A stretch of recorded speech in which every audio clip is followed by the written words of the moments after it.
Bismillahirrahmanirrahim. Hello everyone. Hope you are all fine. As you all know, in present situation the university is closed.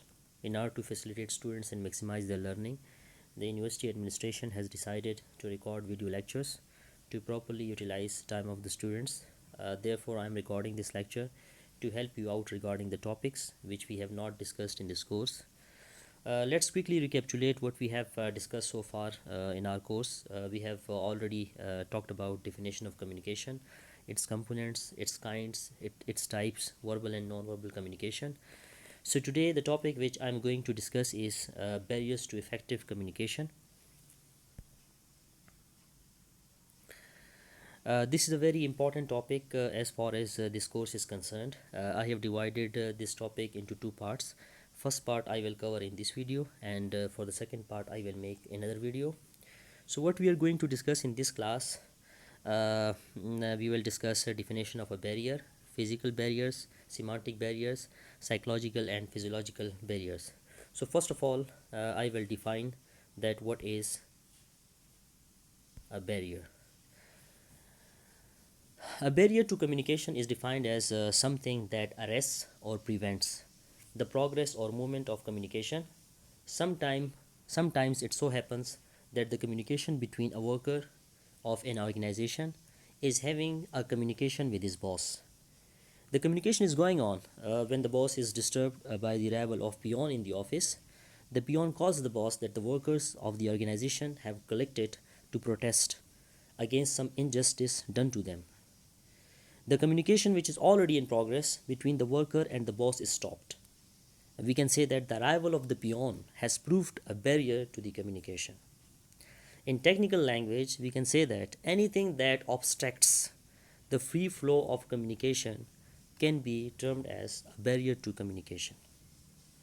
So barriers are further classified into four types according to their nature. The first is physical barriers, the second is semantic barriers, the third is physiological and psychological barrier, and the fourth is wrong choice of medium. So first of all, we will talk about what are physical barriers to communication. So now the question is that what do you mean by a physical barrier? Physical barrier relate to defects in the system. So whenever there are problems in the system, whenever there are faults in the system, these are called physical barriers. The system which is responsible for the flow of correct communication becomes defective. Like for example, there is a noise and there is a congestion in the telephone and network facilities.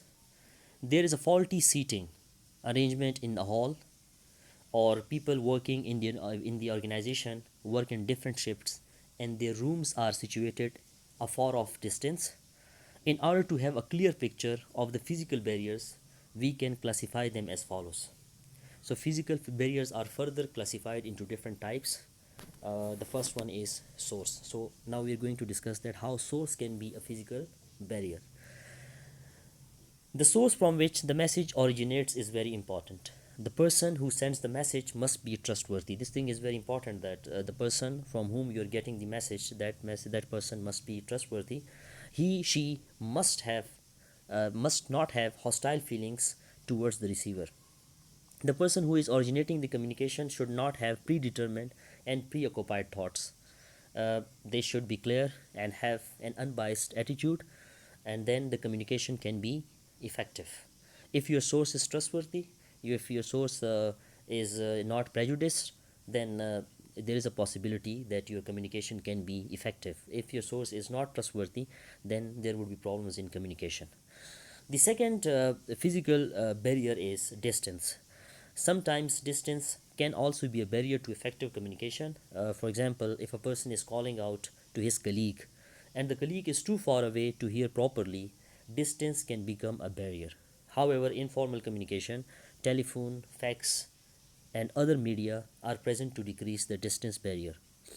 Nowadays, these are used in order to decrease this, you can say that physical barrier, because with the help of telephone now you can access people, you can reach people, so distance does not matter.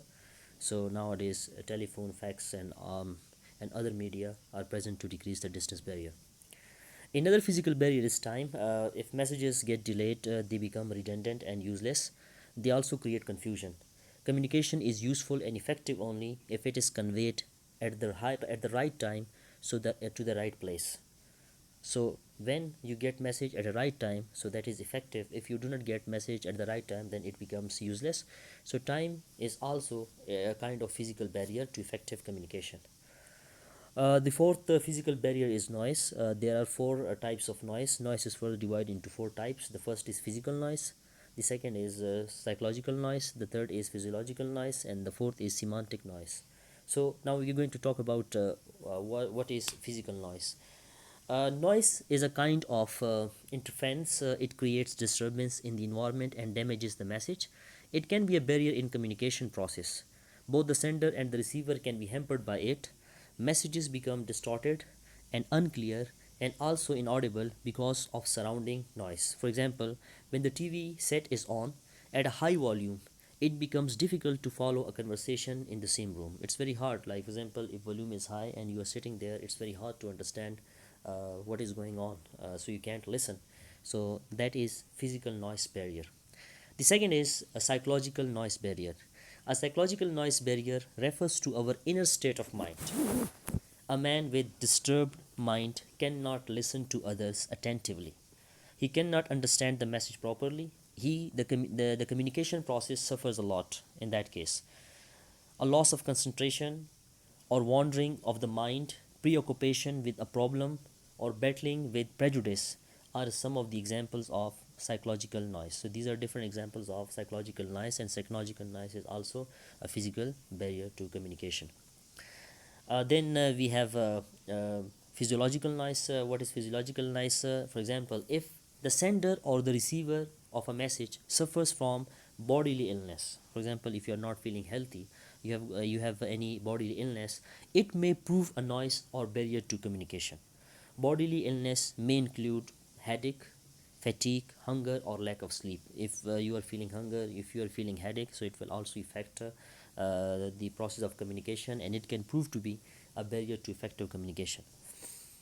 Then we have semantic noise. Semantic noise describes the lack of a shared meaning in communication.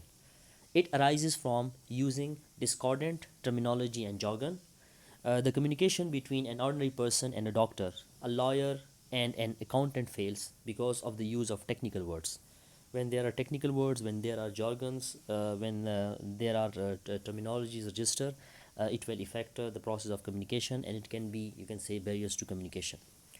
The fifth physical barrier is defects in the medium. There may be defect in the communication devices which are being used. For example, during a speech to a large audience, suppose the microphone does not work properly, so the effect of the speech is minimized. The acoustics of the hall may be poor due to echoes. The speech becomes confusing. A partial failure of the mechanical equipment is more dangerous than a complete failure, because a partial failure carries an incomplete or distorted message which may cause a wrong action to be taken.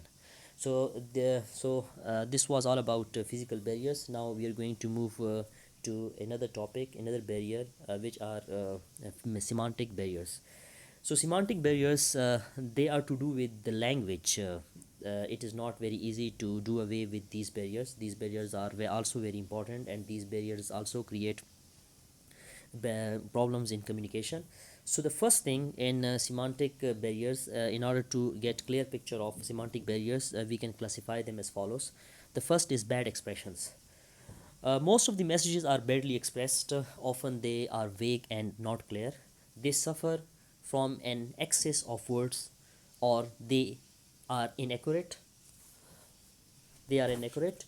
Uncertainty in messages also contributes to their vagueness.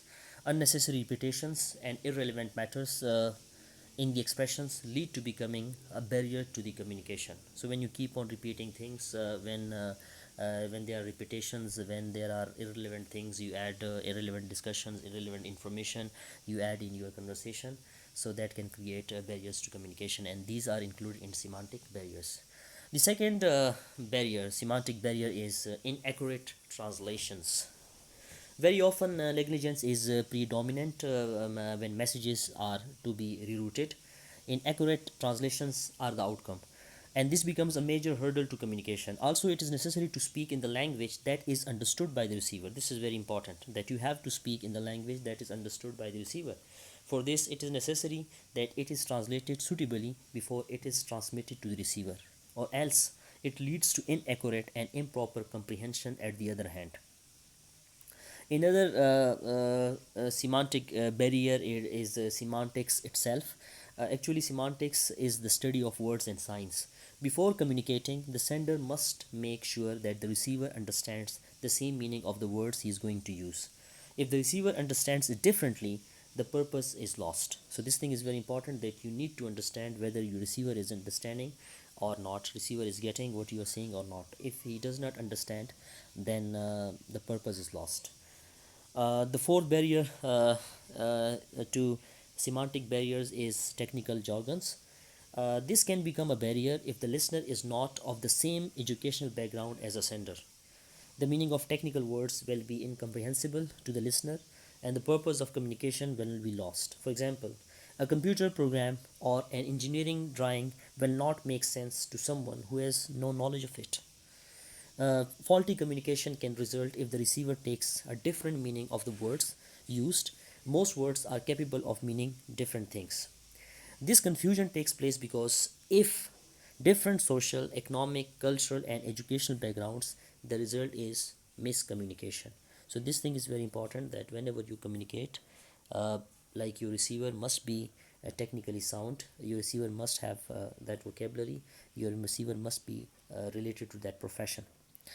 Another type of semantic barrier is words having different connotations.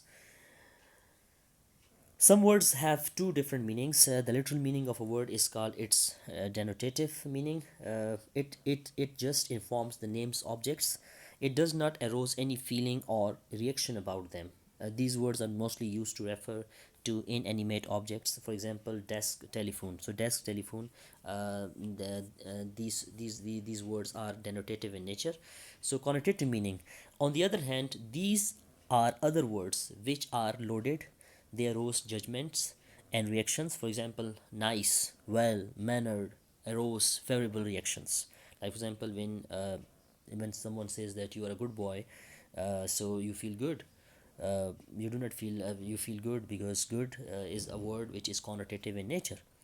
But incompetent, timid arouse unfavorable reactions. If someone says that you are incompetent, so like you will have an unfavorable reaction to that. Some words, however, can arouse both positive and negative sentiments. For example, slow, dried. The sender of a message must be clear in mind both the meanings of the words in which he sends his message. So these were two different barriers, two different important barriers which can create hurdles in communication. So today in this class we have discussed physical barriers to communication and also semantics barriers to communication.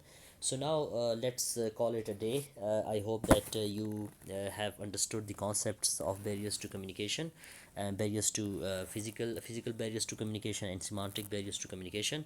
Soon I will share more videos related to this course. So stay tuned.